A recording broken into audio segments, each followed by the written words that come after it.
Mouvement. Change. Cinéma. Création. Action. Gender equality. Feminism. Indépendance. Engagement. Parité. Role model. Représentation. Sororité. Mindset. Empowerment. Women in motion. La directrice de casting, c'est de faire accoucher le scénario avec le réalisateur.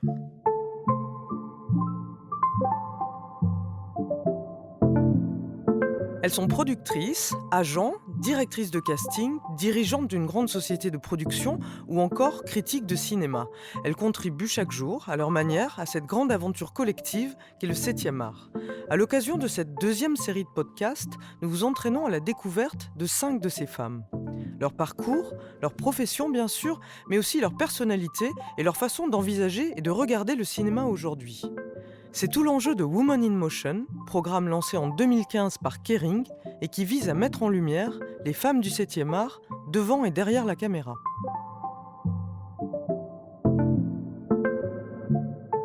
Partons aujourd'hui à la rencontre de Christelle Barras. Elle est directrice de casting.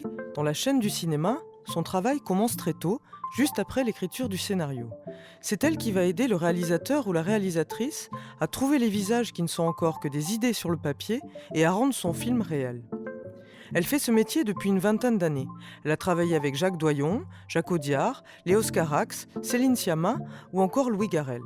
Dans cet épisode, elle nous parle de sa façon de travailler à l'instinct et de comment elle s'y prend pour repérer un ou une futur talent. C'est elle, par exemple, qui la première a découvert Adèle Haenel alors que celle-ci n'avait que 11 ans. C'est elle ensuite qui l'a présentée à Céline Sciamma pour le rôle de Naissance des pieuvres. Début d'une longue collaboration, Christelle Barras a depuis réalisé le casting de tous les films de Sciamma, dont le dernier, récompensé à Cannes, Portrait de la jeune fille en feu. Mais pour l'heure, retour sur son parcours, sur ses débuts. Être directrice de casting. Vous me disiez, je suis un peu une sage-femme. Oui, c'était avec une amie, Brigitte Moidon, souvent on a eu ce terme. C'est vrai, parce que c'est un moment particulier pour eux. Pour les réalisateurs et les réalisatrices ? Oui, parce qu'ils sont restés des mois, voire des années. Parfois, c'est très très long d'aboutir un scénario, d'aboutir une écriture, de trouver un producteur qui y croit, ensuite un distributeur. Enfin bref, on part de cette Bible, quoi. Quand ils sortent de toutes ces épreuves, quand même, quand on en arrive au casting, il faut accoucher de quelque chose. Et puis, il y a des blocages, où il y a des peurs. Parfois, c'est long. Il y a un début. Moi, souvent, je passe du temps à d'abord discuter, d'abord m'acclimater au psychisme du réalisateur. J'ai besoin de sentir quels sont les films qui l'ont marqué, quelles sont les ambiances qui lui plaisent. Enfin bon. Bref, j'écoute beaucoup à ce moment-là. Là, c'est le moment où j'écoute le plus, là, où parfois on a des idées très rapides, on va s'en dégager. La recherche nous emmène tout le temps dans des choses inattendues. Où est-ce que vous les trouvez ? Vous vous rendez où pour trouver les acteurs et les actrices ? Tout dépend de ce qu'on cherche déjà. Bon, déjà, il y en a pas mal. Il y a les agents qui travaillent, il y a beaucoup de monde en agence, en vitrine, quoi. Donc vous contactez les agents dans ces cas-là ? Oui, on va beaucoup au théâtre, on peut aller dehors pour trouver des jeunes, parce que les agents n'ont pas... et comme je dis souvent, les gamins, on ne va pas les mettre dans du formol, donc ils grandissent, donc voilà quoi. Et vous leur dites quoi, par exemple ? Vous allez dans la rue, vous repérez une jeune fille qui a un visage, vous lui dites quoi ? Il faut être assez rapide, et d'être rapide, efficace, convaincant. Je recule assez le temps de dire le terme de casting. Pourquoi ? Parce que je veux qu'ils m'entendent, ils réfléchissent, ils se demandent. Et quand quelqu'un n'a pas du tout envie d'entendre parler, hop, ça s'arrête immédiatement, quoi. Est-ce qu'il y a des fois où vous ne trouvez pas ? Ah non, ça va pas, non. Cauchemar, non. Non, ou quand des fois on tourne en rond. Oui, c'est vrai, ça peut arriver. Mais alors quand on tourne en rond, c'est pas le truc, je trouve pas. Évidemment que ça peut arriver de pas trouver, mais pas trouver quoi ? Pas trouver le gars qui fait 2 mètres, qui soit blond, avec les cheveux jusqu'aux épaules. C'est ce genre de choses. Après, quand on réfléchit, ne pas trouver, c'est pas possible. C'est parce qu'il y a des ajustements qui sont mal faits. Ou alors, l'idée est trop fantasmée. Il y a un truc qui se dit mal. Trouver sa place. J'aimerais qu'on parle un peu de votre parcours, Christelle. Comment vous êtes arrivée à ce métier-là? Parce qu'au départ, c'était pas du tout le métier que vous avez choisi. Je crois que vous vouliez être journaliste. Ah ouais, alors très jeune ça, le journalisme. Très jeune. Ça n'a pas duré longtemps, 22-3 ans. Vous avez trouvé ça assez sexiste comme milieu, je Très crois. sexiste, oui. Qu'est-ce qui s'est passé? Très sexiste, très macho. Ouais, c'était terrible. C'était ces années... oui, on est en 86, 87, ouais, 85. Vous avez quel âge, vous, à cette période? Là, j'ai 18, 19, 20 ans, quoi. Vous êtes à Paris. Je fais des stages... c'était Antenne 2 à l'époque, Europe 1. Et j'ai pas du tout aimé le pouvoir des hommes, là, à ce moment-là. Qui vous l'ont fait sentir de manière Ah très ouais, explicite. ouais, très très forte. Ouais, je me suis dit, c'est pas possible. Ça me mettait en colère, quoi. J'étais très en colère. Je me sentais pas assez solide, là, à ce moment-là, dans ce milieu. Non, j'ai vite esquivé tout ça. Et je me suis dit qu'au cinéma et dans ces métiers-là, il y aurait plus artistique, que les choses seraient différentes, ce qui est vrai, quand même. J'ai commencé dans une production et vraiment la production, ça me plaisait énormément de rassembler tout ce monde autour d'un projet, l'idée de l'équipe, l'idée de... Et puis du coup, je me suis retrouvée à travailler un bon moment à l'INA. Et c'est là que j'ai fait la rencontre de Jacques Doyon. Et au départ, je travaillais en production sur le premier film avec lui. Vous étiez régie, non? C'est ça? Voilà. Ouais. La deuxième fois, il me parle de travailler au casting. C'était pour Ponette. Voilà. Comme j'avais aussi fait du documentaire, j'avais fait les ateliers Varan, donc j'ai abordé ça d'un point de vue voilà, d'une recherche un peu documentariste. Tu vois, Fallait trouver une petite fille pour le rôle Voilà. principal. Au départ, on était parti sur le profil d'une petite de 8 ans, et puis assez rapidement, moi j'ai baissé les âges. Vous avez eu l'intuition qu'il fallait descendre? Oui, parce que c'était très... Le dispositif était très fort. On devait faire parler les enfants sur le thème de la mort. Si Jacques n'arrivait pas à faire le film, au moins il y avait un documentaire qui aurait pu se faire avec toute la matière. On était quand même 7 ou 8 filles sur tout le territoire français à travailler sur la recherche de cette petite fille. Moi j'étais à l'ouest, Rennes et Nantes. On se retrouvait toutes les 3 semaines à Paris. On faisait des briefs avec les images de tout le monde, de voir comment les mettre dans l'exercice, c'est tout petit. Et finalement, on est descendu, on a fini avec des 5-6 ans. Tellement c'était plus riche. Tout ce qui pouvait être dit autour de la mort, c'était avant l'écriture. À un moment, j'ai pigé ça. C'était avant l'écriture. C'était très, très riche. Et après cette première expérience, où vous étiez nommément casting, on vous a demandé que ça quasiment, et vous avez fait une longue carrière dans le casting. C'est un métier d'ailleurs qui vient des États-Unis. C'est un métier qui est arrivé en France dans les années 60, vous diriez ou... Non, un peu après. Un peu après. Historiquement, on parle de Margot Capelier, qui est notre mère à toutes. Enfin, en tout cas, qui a rassemblé les acteurs et les actrices à Paris. Elle travaillait avec Dominique Besnéard, Gérard Moulévrier, Mamad. Ils ont fédéré un peu tous les acteurs et les actrices à Paris. Dans les cours de théâtre. Voilà, à la demande des Américains, pour des projets américains. C'est comme ça que ça commence. Et puis après, il y a les années 80, on a l'explosion de tout. Donc ce métier se formalise à ce moment-là, vous voulez dire? Parce qu'avant, c'est souvent le premier assistant qui fait ça, par exemple. C'était le premier assistant qui s'occupait du casting. Les agents se sont multipliés. Et il a fallu bien sûr que ça s'organise, que des gens ne fassent que ça, quoi. Parce que c'est vrai que quand on fait ça, on ne peut faire que ça. On parlait de vos débuts au cinéma en casting auprès de Jacques Doyon. Puis quelques années plus tard, donc vous faites ce métier-là. Et puis pour un film qui s'appelle Les Diables, vous découvrez une jeune fille préadolescente, qui a 10-11 ans à l'époque. Oui. Elle s'appelle Adèle Haenel. Oui. Alors racontez-moi cette rencontre. Alors la rencontre avec Adèle, elle s'est passée en 2000, en hiver 2000. On s'organisait avec mon assistante à l'époque à filer des petits papiers à la sortie des écoles. Bon, là l'époque où j'arrivais à rentrer dans plein d'endroits, là, c'était plus cool de rentrer dans les cours de récré, de pouvoir observer sans tranquillement, quoi. On est tombé sur son frère d'abord et C'est sur dans quelle ville ça? C'était à Montreuil, Montreuil? ouais. Et sur ce petit papier, on mettait tout le temps: «Viens avec tes amis ou ton frère ou ta sœur», enfin de dire de venir avec du monde. Et voilà, Adèle est arrivée un jour avec son frère et elle m'a impressionnée, mais immédiatement, hein. Pourquoi, hein?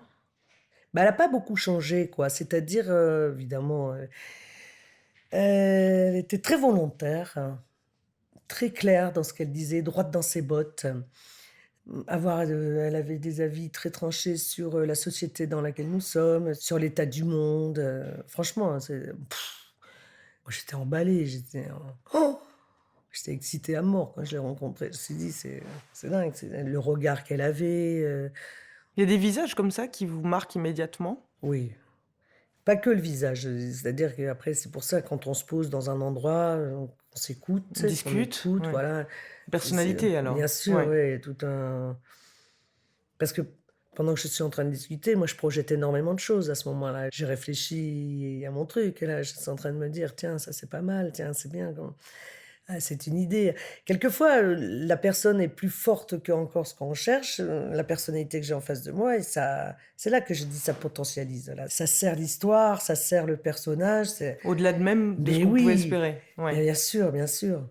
Et alors Adèle Haenel va faire ce film, Les Diables, et puis quelques années plus tard, la productrice Bénédicte Couvreur vous appelle, elle vous fait rencontrer, je crois une jeune réalisatrice qui sort à peine de la Fémis, qui vient d'écrire un scénario qui s'appelle Naissance des pieuvres. Le scénario, il vous bluffe immédiatement et c'est Céline Sciamma et là vous dites: «Attendez, moi je crois que j'ai quelqu'un pour le rôle». Oui. Alors on n'a pas les mêmes souvenirs, c'est marrant, Céline m'en parlait la dernière fois, je me souvenais pas de ce qu'elle me disait. Moi, le souvenir que j'ai de tout ça, bon déjà, je fais cette lecture. Ah ouais, j'étais dans un état quand j'ai lu ce film, bon d'abord je me suis dit: «OK, ça je vais aller rechercher Adèle», tout de suite c'est vissé dans ma tête et puis je nous vois à Cannes, mais alors direct quoi. Je me suis dit: «C'est pas possible, ce film va nous emmener loin», l'histoire était tellement extraordinaire. Bon, bon, bon, donc moi je voyais de temps en temps Adèle sur Montreuil, hein. Beh, je suis allée lui dire, «Là, il y a un film extraordinaire, un personnage extraordinaire, une réalisatrice passionnante, il faut que tu rencontres, Céline». Dites-moi un mot du casting du Portrait de la jeune fille en feu, le dernier film de Céline Sciamma. Quel type de comédienne vous êtes allé chercher pour ce film d'époque, mais qui en même temps est contemporain? Heu, Est-ce que vous parlez ensemble même du type de féminité que vous allez aller chercher, par exemple? On a surtout parlé de la puissance des sentiments qui devaient s'échanger, de cette puissance-là, cette sensation-là. Avec Céline, on travaille beaucoup. On est très concentrés. Le casting, c'est la gestation, là, ce moment-là, là, il faut un temps comme ça de grande concentration où on ne pense qu'à ça, qu'à ça, qu'à ça, qu'à ça, d'être dans le focus le plus fort. Il y a d'abord eu toutes les questions de se demander si la peintre, pouvait venir de l'étranger, tu vois? Pouvait être, la fille d'un peintre flamand ou d'un peintre espagnol, elle pouvait venir de pas mal d'endroits, en fait. On a essayé des choses, et puis finalement, alors l'accent était plus un problème qu'autre chose. Donc Adèle était distribuée sur, la jeune fille qui sortait du couvent et il fallait pas se planter sur ce couple, hein. Assez rapidement, j'ai pensé à Noémie que je connais depuis pas mal de temps, depuis ses débuts. Je me culpabilisais, je me disais: «Mais c'est trop facile, Noémie. Noémie, elle fait tellement partie de mon monde là d'actrice» et quand on les a mis toutes les 2 côte à côte, ça a été extraordinaire. Une nouvelle génération. Vous avez eu l'impression justement quand vous avez vu ces jeunes femmes, Adèle Haenel, Céline Sciamma, que c'était aussi une nouvelle génération qui arrivait de femmes aussi dans le cinéma Ah français? ouais, avec Céline, très clairement, très clairement. Qu'est-ce qui changeait? Très grande rencontre. Bah, déjà, ce qu'elle raconte, le courage qu'elle a, la volonté qu'elle a, ça m'a beaucoup impressionnée ça au départ, vraiment. C'est vraiment le scénario qui va nous c'est l'histoire que le cinéaste veut raconter et là, d'un seul coup, on est avec des jeunes femmes qui sont ancrées dans le monde dans lequel nous sommes et ce qui se passe aujourd'hui, ce qui couvait depuis longtemps et qui existe Vous quand voulez même dire depuis longtemps. l'affirmation des femmes, la Ah bah, bien libération de sûr, la parole des c'est femmes? voilà et moi, il y avait comme une logique là d'arriver à un moment de ma vie de boulot. C'était extraordinaire de rencontrer Céline, c'était formidable là. J'ai rencontré une petite sœur quoi, Est-ce que c'est différent pour vous de travailler avec des réalisateurs hommes ou avec des réalisateurs femmes? Est-ce que ça change au niveau de la relation, au niveau des demandes? Oui, puis c'est comment on va aborder les choses, bien sûr. Comment on va traiter des personnages féminins, masculins, bien entendu. Et maintenant, on a aussi une génération d'hommes qui bougent aussi. Vous pensez à qui, par exemple? Bah là, tout de suite, je pense à Louis Garrel, parce que j'ai bossé Oui. avec lui cette année. Sur L'homme fidèle, Ouais, qui a des personnages féminins très intéressants, d'ailleurs, voilà, dans ce film-là. qui fait bouger un peu les choses. Il y a une histoire d'époque, et puis il y a des comportements. Il y a des comportements qu'on vivra tout le temps. Le comportement qui dépasse un peu la limite, vous voulez Bah, dire? bien sûr, des comportements enfin, Machistes. pour dire les choses, oui, le machisme. Enfin bon, bah ça, on s'en essuiera tout le temps. Il y aura, Mais vous avez l'impression que ça évolue tout de même ou pas? Qu'il y en oui, a bien moins sûr. que quand vous avez commencé? Ouais, moi je trouve quand même. Beaucoup d'hommes réfléchissent à tout ça et ben ça garde quoi. Faut les mettre aux bons endroits, les pouvoirs. Et puis voilà quoi. Est-ce que vous avez l'impression aussi que, certes, les hommes réfléchissent d'une autre façon, et les femmes aussi, on parle beaucoup de sororité en ce moment, on parle beaucoup d'entraide entre toutes ces générations de femmes dans le cinéma et puis dans le reste de la société. Est-ce que aussi les femmes réagissent différemment aujourd'hui? Bah, elles sont plus fortes. Elles se sentent plus solides, plus soutenues. Évidemment que le fait d'avoir multiplié les femmes dans tous ces boulots, on fait que forcément on se soutient, forcément que pendant des années, enfin, les hommes pensaient que l'amitié c'était quelque chose qui leur appartenait. On entendait beaucoup ça dans les années 50, 60. Beaucoup d'hommes disaient ça. Moi, je me souviens d'un interview qui m'avait choquée, très jeune, d'entendre Jacques Brel, Hmm. tu sais, Brassens, tout ça, et Oui, parler cette de fameuse photo. l'amitié qui sont en discussion. Ils vont expliquer pendant 1 heure que les femmes sont pas capables d'être amies. Je me souviens, j'étais très jeune, ça m'avait choquée. J'en revenais pas que des hommes puissent penser un truc pareil. Donc je pense que eux aussi, ça les éduque aussi d'avoir de voir des femmes au travail, de voir leurs copines au travail. Et c'est vachement important pour eux, c'est important pour nous parce que bon voilà, on peut respirer, on peut avoir des rêves, enfin devenir quoi dans tous ces métiers, mais aussi ça les éduque eux aussi. Ça j'en suis convaincue. C'est comme un père qui a eu que des filles, c'est pas le même père qui a eu que des garçons. Vers plus de diversité. Et ce milieu-là, du casting, donc, vous diriez il est féminin, il est masculin, il est composé majoritairement quoi, d'hommes, de femmes, c'est équilibré? Ça se répartit comment? Je pense que c'est assez équilibré. Il y a peut-être un peu plus de femmes et de jeunes femmes pour le travail avec les enfants, pour les recherches dans la rue, tout bêtement. C'est plus facile, vous pensez? Bah ouais, quelquefois ça m'est arrivé de dire à des garçons, je peux pas t'embarquer avec moi, là. C'est bien plus simple d'être avec une jeune fille. Plus on descend dans les âges, quand il faut aborder des plus jeunes, donc souvent on se prépare un petit papier où on explique rapidement à donner à l'enfant pour pas être dans... C'est compliqué aujourd'hui dans la rue. On est observé de tous. Dès qu'on est à une sortie d'école et qu'on parle avec des enfants, c'est pas simple. Ne serait-ce qu'à cause de ça, moi je sais que je travaille qu'avec des jeunes filles. On parle aujourd'hui beaucoup dans le cinéma de la nécessité d'inclusivité, de plus de diversité.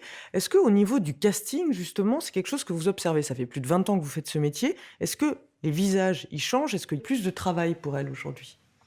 Il y a 30 ans, quand je commence, je travaille dans une production où on travaille pour l'Afrique. Ouais. Donc moi, pendant 4-5 ans, on va travailler pour des pays anglophones, francophones, et on fait de la pub. Bon. Du coup, je travaille avec tous les comédiens noirs africains de Paris. Bon. Je me retrouvais à faire du casting, à lire des scénarios, donc c'est ça qui est très plaisant, c'est de lire les scénarios et d'en parler avec le réalisateur. Ça m'a plu énormément dès le départ. Et très vite de se rendre compte, bah ouais, tout le monde est blanc, quoi. Tout le monde est blanc tout le temps partout. Mais ça, c'est un truc. Et je connais plein de comédiens noirs. Je suis très étonnée quoi, de me dire, bah mince, alors... Et donc, d'entrée, d'avoir mis au casting, sans forcément le dire, quoi, de dire, bon, bah là, d'intégrer Ah voilà, des noirs, des comédiens arabes, parce que quand je vais dans la rue, je vois, C'est ça que vous voyez? bah oui, je bien vois la sûr. vie comme ça. Je vais aux urgences à l'hôpital, je vois des noirs, je vois des arabes, je vois tout le monde. Des asiatiques, bien Bah sûr, oui, bien sûr. parce que les gens n'y pensent pas, quoi. Ils sont dans leur écriture, ils n'y pensent pas, tout simplement. Et vous Voilà. avez l'impression que ça bouge un peu? Si Bien on prend le sûr. cinéma d'il y a une vingtaine d'années et le Ah ouais, cinéma ouais, ouais. d'aujourd'hui? Ah oui, je pense. Parce que les actrices, noires, par exemple, l'an passé, il y avait eu ce mouvement, «Noir n'est pas mon métier» avec Mmh. Aïssa Maïga et toutes ces Mmh. actrices qui s'étaient fédérées, qui expliquaient quand même que leur réalité, elle était très complexe, que trouver des rôles, c'était compliqué, ou alors qu'ils restaient très, très stéréotypés, par exemple. Est-ce que ça, c'est quelque chose que vous Ben ça, observez? moi, je trouve que ça bouge, bien sûr, par rapport à il y a 25 ans où on faisait les pubiops, qu'avec des petits blancs là de 15-16 ans, je me souviens de ça. Non, ça a pas mal bougé quand même. Est-ce que vous avez l'impression qu'aujourd'hui, ce qu'on va vous demander de chercher, donc ce qu'on attend, ce que les réalisateurs attendent, les réalisatrices, d'une jeune première, par exemple, une actrice qui va avoir un rôle principal, est-ce que ça a évolué? Encore une fois, tout dépend de ce qu'on recherche, quoi, de ce qu'on a envie de ressentir.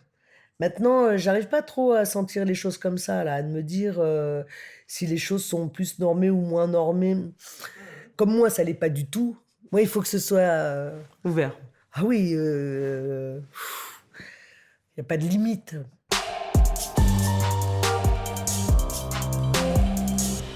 Quel conseil vous donneriez aujourd'hui à une jeune femme qui voudrait devenir directrice de casting? Ah bah, il faut aimer aborder les gens, faut aimer, il faut pas avoir peur d'aller au-devant des autres, faut pas avoir peur de ça. Moi, souvent, on me dit: «Mais comment tu fais? Tu parles avec les gens?» Bah oui, je parle avec les gens, tu penses? Faut être très ouvert. On peut se retrouver dans le Morvan, là, avec des fermiers, comme de se retrouver, dans le 16e, là, dans une soirée rallye parce qu'on se aimer les acteurs, les comprendre, ça, c'est un sacré boulot, hein. C'est ça qui m'avait fait peur au départ, moi, c'était ce rapport-là avec l'acteur. Alors maintenant, non, non, j'ai plus du tout peur d'eux. Au contraire, c'est des sacrées bestioles, il faut, et ils impressionnent aussi beaucoup les autres.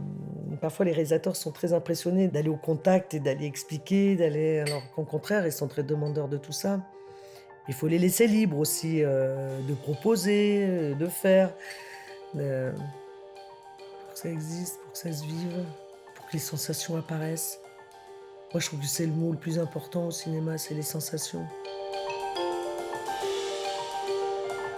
C'est la fin de ce podcast. J'espère qu'il vous aura plu, qu'il vous aura donné envie de réagir, d'échanger, de partager.